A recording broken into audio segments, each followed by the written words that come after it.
lại gì khi đã xa nhau rồi, nơi anh đến chẳng cùng em. Chặng đường dài anh vẫn khóc một mình lẻ loi.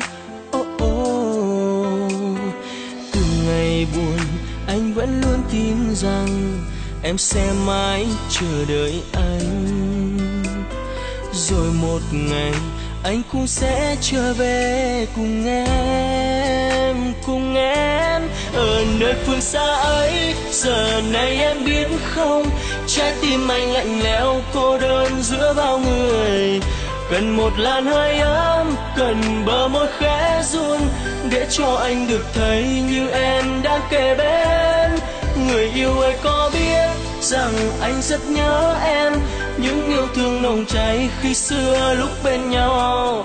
Đừng buồn em yêu nhé, rồi thời gian sẽ qua, xóa đi bao cảm giác cô đơn lúc xa nhau. Anh nhớ em.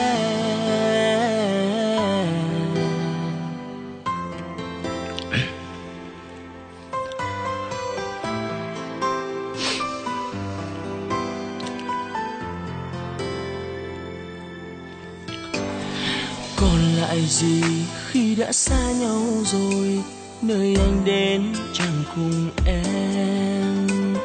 Chặng đường dài anh vẫn khóc một mình lẻ loi. Từ ngày buồn anh vẫn luôn tin rằng em sẽ mãi chờ đợi anh. Rồi một ngày anh cũng sẽ trở về cùng em, cùng em. Ở nơi phương xa ấy, giờ này em biết không, trái tim anh lạnh lẽo cô đơn giữa bao người. Cần một làn hơi ấm, cần bờ môi khẽ run, để cho anh được thấy như em đang kề bên. Người yêu ơi có biết rằng anh rất nhớ em, những yêu thương nồng cháy khi xưa lúc bên nhau. Đừng buồn em yêu nhé, rồi thời gian sẽ qua, xóa đi bao cảm giác cô đơn lúc xa nhau.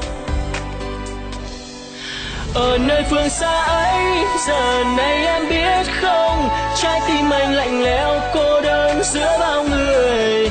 Cần một làn hơi ấm, cần bờ môi khẽ run, để cho anh được thấy như em đang kề bên.